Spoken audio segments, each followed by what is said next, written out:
في فيديو النهارده هقول لكم ازاي نعمل البيتي فور الناعم الدايب اللي لونه تحفه كده زي ما انتم شايفين. النهارده هقول لكم ازاي نعمل من نفس العجينه بالقمع وبالماكينه. نفس العجينه هنعمل منها الحاجتين، القمع والماكينه مع بعض. بيتي فور احلى كتير من الجاهز واحلى كتير من اللي بنشتريه من بره. كل النصايح والمعلومات اللي محتاجينها عشان تعملوا البيتي فور في البيت، فتابعوا الفيديو للاخر كل كلمه في الفيديو واعملوا بيها. كل المقادير الجايه اللي انا هقولها مقادير نص كيلو من الدقيق. اول حاجه الزبده، 350 جرام من الزبده بدرجه حراره التلاجة. هزود عليهم 50 جرام من السمنه برضو بدرجه حراره التلاجة، يعني في المجمل 400 جرام من الدهون. انا بحب اضيف 50 جرام من السمنه مع الزبده، بتدي طعم حلو وقوام حلو جدا للبيتي فور. هنزود على الزبده السكر البودره، 160 جرام من السكر البودره اللي هما بالاكواب المعياريه كوبايه. يفضل ان احنا نستخدم سكر بودرة جاهز، لان الجاهز بيكون مضاف ليه حاجات بتخلي القوام بتاع النواعم العيد كلها احسن كتير. هنضرب السكر والزبدة والسمنة دول مع بعض الاول على سرعة هادية، سواء في العجانة او بمضرب الكهرباء، لحد ما الاتنين يمتزجوا مع بعض كويس جدا. وبعد كده نعلي السرعة لحد ما يبقوا عاملين زي الكريم شانتيه. كل شويه كده بوقف وانزل الجوانب عشان اتاكد ان كل المكونات امتزجت. طبعا انصحكم جدا تستخدموا الميزان، بيكون ادق كتير من الاكواب المعياريه. فضلت اضرب في السكر والزبده والسمنه مع بعض لحد لونهم بقى فاتح زي ما انتم شايفين، تقريبا 7 دقايق ولا حاجه. بعد كده بوقف وازود البيض بيضه بيضه. هنستخدم 3 بيضات، بنزود واحده واحده ونضرب لحد ما الاولانيه تختفي ونزود التانية وهكذا لحد ما نخلص ال3 بيضات. مع البيضة التالتة زودت رشة ملح صغيرة وتقريبا معلقة صغيرة من الفانيليا، علشان لو في اي زفارة للبيض او اي حاجة، لو حابين تضيفوا نكهات تانية، ماء زهر والحاجات دي، بس طبعا الفانيليا افضل كتير. دي كانت اخر بيضة معايا. نستمر في الضرب لحد البيض ما يختفي تماما. عايزه اقول لكم ان في ناس بتستخدم صفار بيض فقط، انا شخصيا بفضل استخدم البيضه كامله. الصفار بيدينا بتفرايه طعمها حلو وفي نفس الوقت غنيه، والبياض بيدينا بتفرايه خفيفه كده وملهاش وزن. فانا شخصيا بفضل استخدم البيض كامل زي ما هو، بس لو حابين تستخدموا او متعودين تستخدموا الصفار بس اعملوا كده.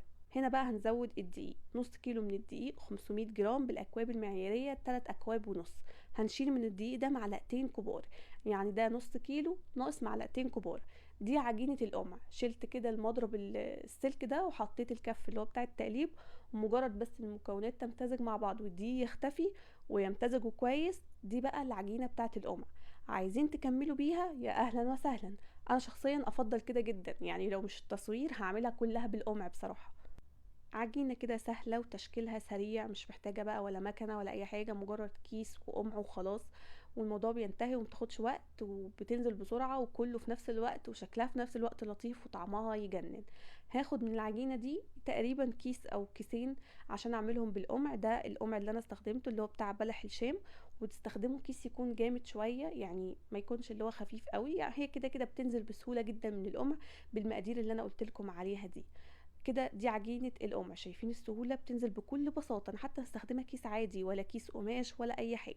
عايزة اقول لكم مش مهم ورق زبدة خالص على الصينية على طول، هيبقى افضل كتير. هي مبتلزقش، هي دوب بتخرج من الفرن بتفك من مكانها كده على طول، مليانة يعني زبدة وسمنة فاكيد مش هتلزق. يفضل ان انتوا تستخدموا صواني ألمونيوم. كل مخبوزات العيد يفضل ان انتوا تستخدموا فيها صواني ألمونيوم، بتديكوا احسن نتيجة. لو حسيتوا ان الجو حر والعجينه بتسخن منكم، العجينه اللي هي لسه ما شكلتوهاش تفضل في التلاجة، ناخد منها وهي في التلاجة. وكمان الصاج اللي شكلتوه ده مثلا لو حسيتوا ان هو سخن او بدأت تسيح معاكم، دخلوها التلاجة 5 دقايق قبل ما تدخل الفرن. دي كده عجينة القمع، مفيش اسهل ولا الطف منها. نيجي بقى لعجينة الماكينة. انا تقريبا اخدت كيس عملت قمع، باقي كمية العجينة كله زودت عليه معلقتين الدقيق الكبار اللي انا شلتهم من الدقيق، واحتاجت معايا كمان معلقتين دقيق، فزودوا دقيق كده بالتدريج لحد ما تكون متماسكة شوية، بس مش قوي، يعني تكون متماسكة شوية بس مش لدرجة ان هي تكون عجينة يابسة. يعني لو العجينة ما بتنزلش من الماكينة ده معناه ان هي ممكن تكون محتاجة معلقة دقيق كمان، لكن لو بتنتش معاكم ده معناه ان انتوا زودتوا دقيق او الماكينه بايظه بقى، فاهمين؟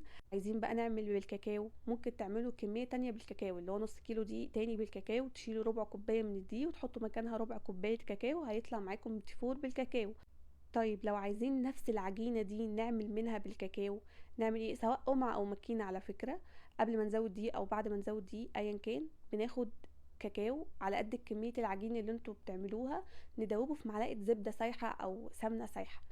ندوب الكاكاو كويس جدا لحد ما يبقى سايل، بعد كده نزوده على العجينه. ما ينفعش نضيف كاكاو بودره كده على العجينه على طول، لازم ندوبه في معلقه زبده سايحه الاول، وبعد كده نزوده على العجينه. هيطلع معاكم عجينه كاكاو عادي جدا ولا هتفرق في اي حاجه. نتكلم بقى شويه عن التسويه.